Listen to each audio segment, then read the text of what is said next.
Fala galera, vamos hoje falar um assunto com vocês sobre fisiologia humana, a ciência que estuda o funcionamento do corpo humano, as funções do corpo humano. A primeira fisiologia que nós vamos ver, moçada, é a fisiologia da digestão. Essa é a primeira fisiologia que nós vamos ver, a digestão humana. Primeiramente, o que significa de fato a palavra digerir? Digerir é degradar, é desmontar, é transformar o que é grande em pequeno. Então, digestão é a transformação, vamos lá, transformação de macromoléculas em micromoléculas.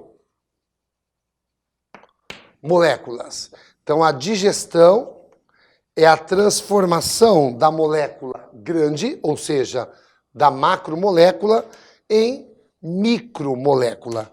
Para quê? Para qual finalidade? Tornando-as assimiláveis e aproveitáveis pelas células.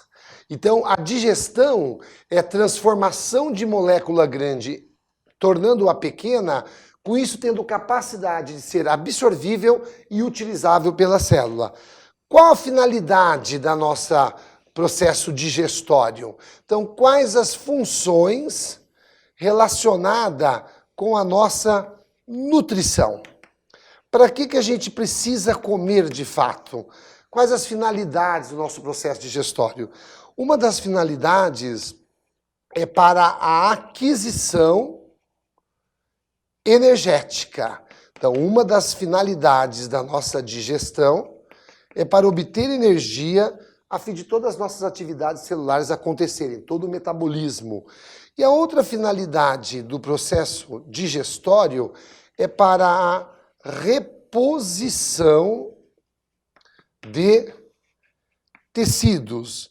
Reposição essa que pode ser uma reposição natural. A cada banho que nós tomamos, perdemos camadas de pele. Então isso é um processo natural. Repor a sua pele é através de um processo de divisão celular. E para a célula conseguir se dividir, ela tem que ter nutrientes, ela tem que ter proteína, ela tem que ter lipídio, ela tem que ter carboidrato, ela tem que ter nucleotídeos para duplicar o DNA. Então, para reposição. E também reposição por situações adversas, como, por exemplo, a pessoa teve um acidente, teve uma fratura óssea, então ela tem que regenerar essa estrutura óssea.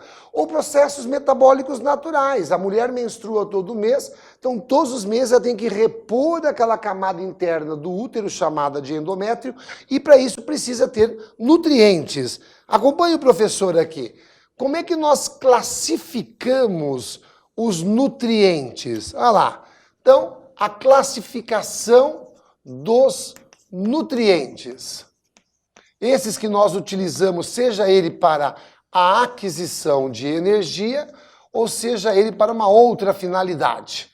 Na classificação, nós vamos colocar assim, ó, nutrientes que nós chamamos de nutrientes energéticos, aqueles que a célula utiliza para a finalidade de aquisição de energia. Aí nós vamos colocar aqui, ó, glicídios ou carboidratos, né, ou glícides, e aqui lipídios ou lípides, ou ainda lipídios. Na verdade, apesar das nossas células utilizarem glicídios como uma fonte primária de energia, é importante dizer que os glicídios têm 2,23 vezes mais energia do que um carboidrato. Só que a quebra do glicídio é mais rápido, é uma liberação basicamente de gás carbônico e água. Então é um catabolismo rápido. Outros nutrientes nós temos como finalidade, chamada de finalidade ou nutrientes plásticos. Nutrientes chamados de plásticos são os nutrientes que têm como função clássica uma função estrutural. O corpo utiliza para outras finalidades, que é para reposição. E aqui é o grupo das proteínas. Até uma vez um aluno já chegou a me questionar, mas, ô Dani, a proteína é uma molécula orgânica, ela é uma molécula altamente energética através das suas ligações entre os aminoácidos.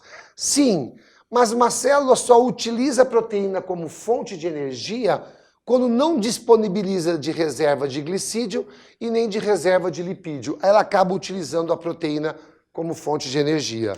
Muito bem, do que é feito o nosso aparelho digestório? Então vamos lá, aparelho digestório, que pode ser chamado de digestivo também, viu, moçada? Aparelho digestório humano. Qual a sua composição? Vamos lá, então. Do que é constituído o aparelho digestório humano? Ele é dividido em 3 partes. Então, nós temos aqui, ó, a parte alta, porção alta do aparelho digestório, aquela parte que fica acima do diafragma.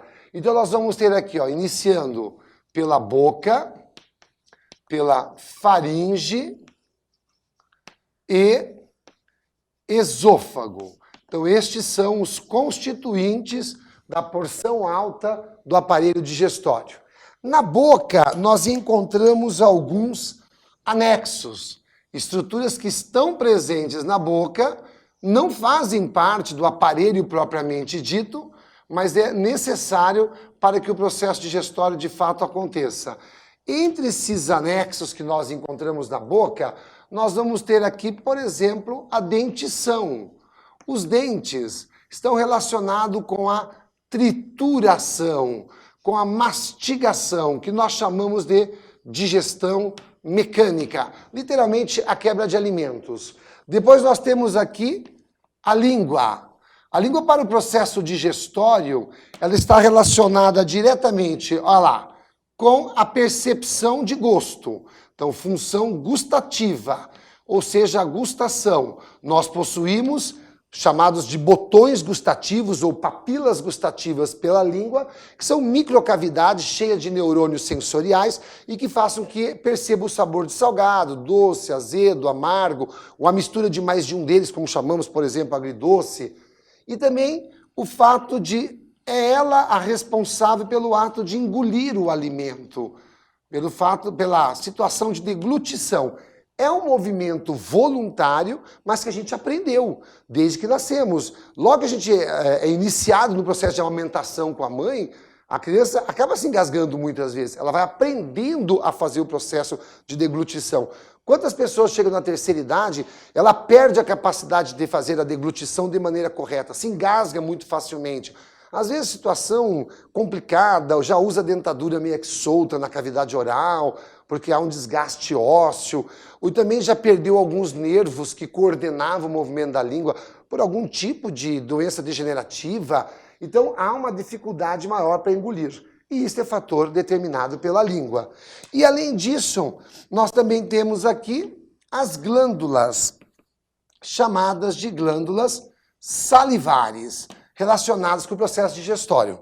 Porção mediana do nosso aparelho digestório, ou região média, aquele que fica logo abaixo da região do diafragma. Aqui seria o estômago, ok? Estômago e intestino delgado. O intestino delgado, ele também apresenta alguns anexos, mas eu queria primeiro destacar aqui para vocês. Ó, o intestino delgado ele é formado por 2 partes.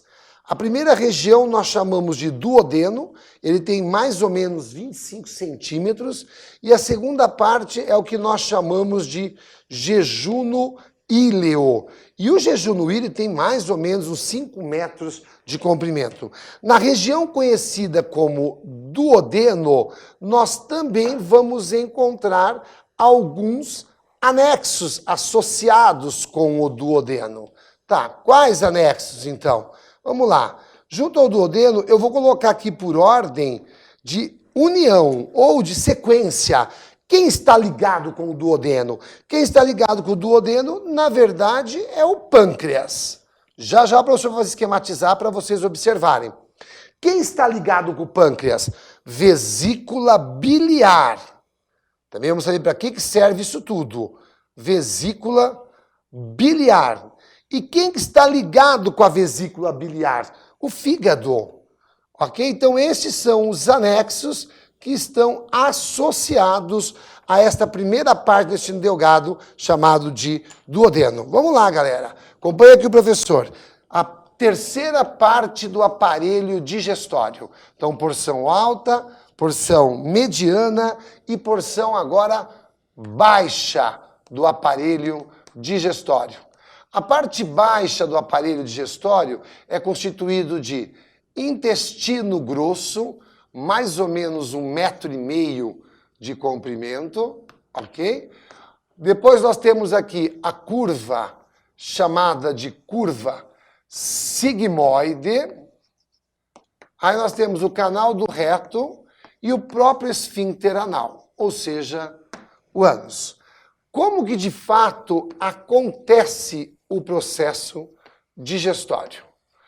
Como que vai acontecer de fato o processo digestório?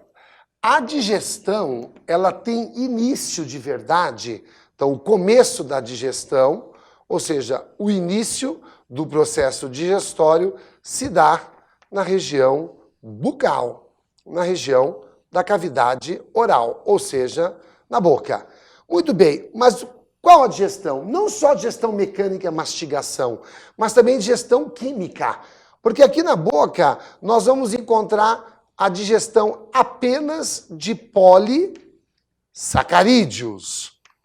Polissacarídeos, seja ele de origem animal ou de origem vegetal. Por exemplo, um polissacarídeo de origem animal. Quando comemos carne, glicogênio. Quando se come carne, não come apenas gordura e proteína, come carboidrato também. Quando estamos comendo batata, arroz, feijão, milho, tudo quanto é vegetal tem o amido como polissacarídeo de reserva. Esses dois tipos de polissacarídeos, eles são classificados como homopolissacarídeos, porque ambos são feitos de um único tipo de monossacarídeo, que é a glicose. Então, estes dois polissacarídeos, na boca, serão transformados em disacarídeos.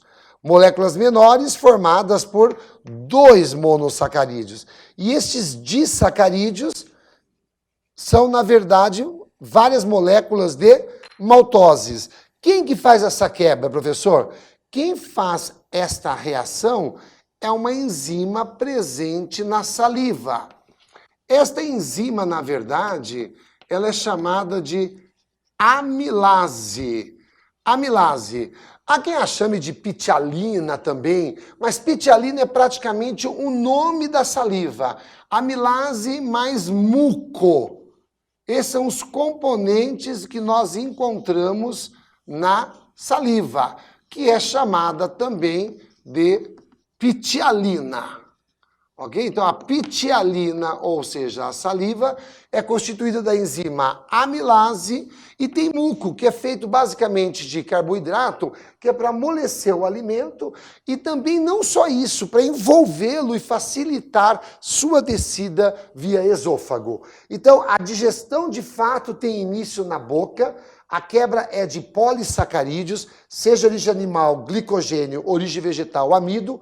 Por influência da enzima amilase, são transformados em maltoses. Ô Nani, as maltoses serão absorvidas pelo nosso corpo? Não há possibilidade. Maltose é um disacarídeo e o nosso epitélio intestinal, até mesmo epitélio estomacal, não há possibilidade de absorção de um disacarídeo. não atravessaria a membrana. Acompanhe aqui que nós vamos ver agora como que de fato acontece esse processo digestório. Em que parte do corpo isso ocorre certinho e como é que nós vamos esquematizar isso para você entender. Então o professor aqui está esquematizando ó, o aparelho digestório de uma pessoa. Vamos imaginar aqui ó, a cavidade nasal desta pessoa, ok? Ó, então aqui seria a cavidade nasal. Aqui o professor está esquematizando como se fosse literalmente a boca da pessoa, ó. Ok? Então aqui nós vamos, ó, literalmente. Aqui é como se tivesse a língua. Então esta é a região que fica associada à língua da pessoa. Tá ok, galera? Muito bem, ó.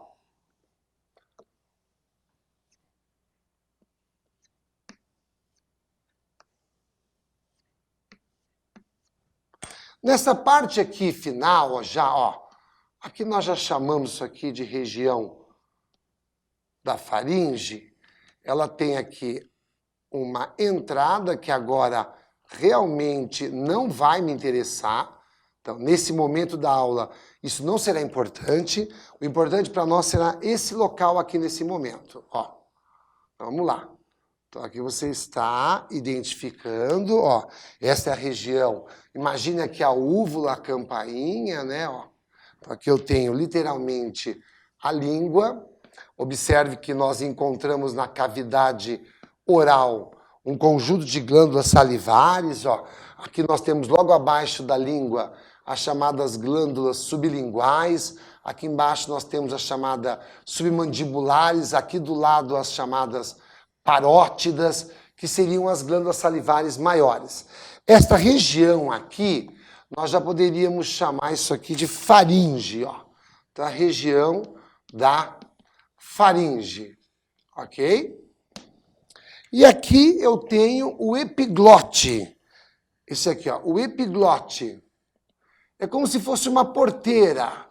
Porque quando a pessoa está respirando, o epiglote acaba abrindo para a entrada de ar nesta região que nós chamamos de laringe.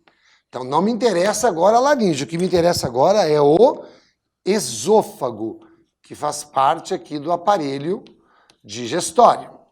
Ok, moçada? Então aqui você está vendo literalmente o esôfago. O esôfago, ele consegue atravessar um músculo transversal exclusivo da classe mamália. Este músculo é chamado de diafragma. Então, é um músculo que separa a cavidade torácica da cavidade abdominal. Logo depois que o esôfago atravessa a região do diafragma, aqui nós já temos uma válvula, porque aqui dá entrada a um saco posicionado lateralmente, abaixo das costelas, no lado esquerdo, que é literalmente o estômago. Aqui também há uma presença de válvula. Se aqui é o estômago, moçada, do lado de cá nós temos o fígado. Ó, se ali é o estômago, aqui nós temos o fígado. Logo abaixo do fígado, o fígado é uma glândula que tem, na verdade, muitos ductos, muitos vasos sanguíneos, né? Mas muitos canais, muitos ductos. Esses ductos acabam desembocando numa glândula que eu vou colocá-la de verde propositalmente. Então, aqui eu tenho, literalmente, o fígado. Logo abaixo, eu tenho a vesícula biliar. Aqui, saindo do estômago, nós já vamos ter a primeira parte do intestino delgado, fazer esta curvatura aqui, ó, que é o duodeno, tem mais ou menos uns 25 centímetros. Na verdade, a palavra duodeno significa 12 dedos em latim, de comprimento. Nesta região aqui, nós vamos encontrar agora o pâncreas, então posicionado aqui, ó, tem um ducto e aqui tem uma glândula que é o pâncreas. Este canalículo está aqui. o pâncreas se comunica com a vesícula biliar por um outro canal aqui, ó. Passa aqui de baixo e cai aqui no pâncreas, ok? Ó. Então, este é o pâncreas. Este aqui é o estômago. Ok, moçada? E este canal aqui que saiu da vesícula biliar, indo em comunicação com o pâncreas, é chamado de canal colédoco. Colédoco. Então, moçada, volta aqui. A partir do momento da mastigação na cavidade bucal, o alimento é mandado pela faringe. No ato de engolir, por movimento peristáltico da língua, o epiglote fecha a entrada da laringe e o alimento é mandado, pedaços do alimento, né, pós-triturado, pós-mastigado, ele é mandado via esôfago. E o esôfago vai fazer um movimento peristáltico, uma onda de contração muscular. Lembrando que esôfago é formado de tecido muscular liso, de contração involuntária. E quando vai chegar aqui, esta onda peristáltica, esta válvula da entrada do estômago, esta válvula chamada de válvula cárdia, ela acaba se abrindo e com isso o alimento consegue atingir a cavidade estomacal. Muito bem, então vamos partir agora pelo processo de digestão no estômago. Como que de fato acontece a digestão no estômago? Vimos que na boca só há digestão de polissacarídeos. E o estômago, professor? Como é que é digerido no estômago? Eu vou colocar agora o estômago aqui, ó. Vamos imaginar aqui o estômago agora, ó. Ele tem essa posição lateral, ele tem duas válvulas, porque o estômago tem uma acidez, e esta acidez, só o estômago está protegido. Nem intestino, nem esôfago estão. Então aqui, mais uma vez, válvula cárdia, e aqui eu tenho a válvula pilórica, ou esfíncter pilórico. Professor, no estômago vai ter digestão do quê? No estômago nós vamos ter digestão apenas de proteínas. Então aqui nós vamos ter digestão de proteínas. E quem vai digerir as proteínas? É uma enzima chamada de pepsina. Então a enzima pepsina é quem vai fazer a quebra de proteínas e vai transformar essas proteínas em blocos de aminoácidos que nós chamamos de peptídeos ou peptonas. Depois esse alimento, ele é mandado para a região duodenal. E lá no duodeno, que é a primeira parte do intestino delgado, esse alimento, ao descer para o duodeno por movimentos peristálticos do estômago, olha lá, o estômago vai receber enzimas produzidas pelo pâncreas. Então, quem vai digerir alimentos dentro do duodeno são enzimas pancreáticas. Elas serão mandadas para cá. Quais são estas enzimas do suco pancreático que vão atuar literalmente na cavidade duodenal? Nós vamos ter aqui como enzimas que vão atuar na cavidade do duodeno, mais uma vez, amilase, para digerir o amido. Nós vamos ter aqui lipase, para digerir lipídios. Nós vamos encontrar tripsina, que vai digerir justamente esses peptídeos que foram formados no estômago. E nós vamos ter aqui as nucleases, que vão digerir ácidos nucleicos, transformando eles em nucleotídeos. Daqui do duodeno, o alimento parte para a segunda parte do intestino delgado, o que nós chamamos de jejuno íleo. Professor, há digestão no jejuno íleo? Aqui vai ter a atuação do suco entérico, que por sinal foi produzido também pelo duodeno. Quais são essas enzimas? Lactase, para digerir o açúcar do leite, a lactose. Pessoas que não têm lactase têm intolerância à lactose, sobra açúcar no intestino, bactéria prolifera, diarreia. Depois, maltase, para digerir a maltose, e sacarase, para digerir o açúcar da cana, a sacarose. Este é um local de muita absorção. O jejum no íleo, esses 5 metros do intestino, é o local de absorção de nutrientes, graças ao que nós chamamos de microvilosidades, que na parede do intestino.